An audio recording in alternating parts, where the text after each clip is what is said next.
talked a little bit about the return on investment and how that's oftentimes in education, that's all that politician, it's all that business wants. And even in Iowa, we are struggling with a veto that our governor made, $55 million that was going to be to our schools. What advice can you give the educators in Iowa? They told me not to be political. Not political, but how do you share your message on the importance of education, possibly, maybe, and if you can, I understand, but what? Oh, I will. Okay, great.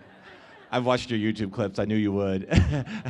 So what could you share with us to help us share that message to get people to understand the importance of education? Yep. So I believe in shifting accountability.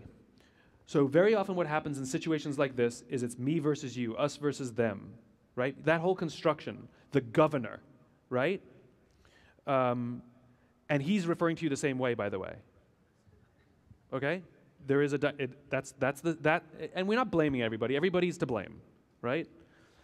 I'm not blaming anybody. I'm blaming everybody. We're all contributing to the tension, right? Sometimes subtly, sometimes aggressively. And I'm a great believer in the shifting of accountability, because usually what we do is we make our argument and they make theirs, and then we make our argument against theirs, and we're not actually listening to each other. And every time we make an argument, we're taking all the accountability onto ourselves. And we say things like, you don't understand, right? So I like the technique of making somebody else fully responsible. Governor, we think you should completely defund all education. Why? Because the question, well, I'm being aggressive, aren't I? Let me do it properly. He makes his case, and you say, hope it works out. Hope it works.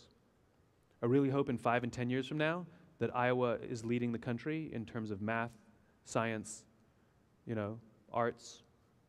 And I hope we don't come in last. And I hope we're trending up, and I hope we're not trending down. So if you think that's the right decision, okay, on you. As opposed to saying, oh, what are you, crazy? This is going to make us fall down. We're going to slip in all of our STEM and all of this stuff. Are you crazy when you make that kinds of decision? In other words, by making the argument, we're taking all the accountability, and it puts them on the defensive. When you make someone accountable and you go, we all share the same goal. We want to be the top. We want to be the shining star in the United States. We want all the other states to come and look at what we're doing to educate their kids, because we are trending upwards in every single metric in education. If you think this is what's going to do that, then I hope it works. Good luck with that. And you don't have to be aggressive about it. But it's literally just saying, take accountability. So you talk about the results, you talk about the shared results. We want Iowa to be X. We agree with you, Governor. We want this. And if you believe this is the best way it's going to happen, okay. But do you believe that that's what's going to happen? Okay. In 5 and 10 years from now, that you may not even be governor anymore, we're going to look back at this decision and say, was this the right decision for Iowa? On you.